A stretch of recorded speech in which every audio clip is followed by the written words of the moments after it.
যাচ্ছে, পিস্টনের এখানে গিয়ে আগুন ধরাচ্ছে, মানে গ্যাস করছে, করে তবে গাড়ি কিন্তু যাচ্ছে।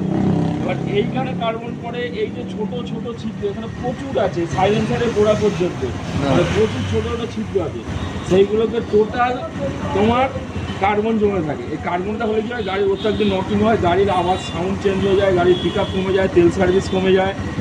এবার এইগুলো পরিষ্কার হলে তুমি অটোমেটিক বুঝতে পারবে এখন গাড়ির সাউন্ডটাও চেঞ্জ হয়ে যাবে, তুমি নিজেই বুঝতে পারবে যে গাড়ির সাউন্ড রাস্তায় চেঞ্জ হচ্ছে, নকিং কমতে থাকবে, ঠিক আছে, নকিং পুরো কমে যাবে।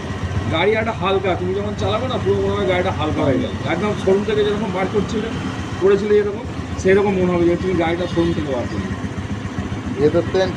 হ্যাঁ, এটা তো ওরা তো খুলতে পারবে না, পাইপের মাধ্যমে সব কেটে নিচ্ছে ওরা। এটা জার্মান টেকনোলজি মেশিন, আমাদের ইন্ডিয়ান টেকনোলজি নয়। গাড়ির জন্ম তো জার্মান, হ্যাঁ, বিএমডব্লিউ থেকে অডি থেকে শুরু করে যত বড় বড় গাড়ি আছে সব জার্মান।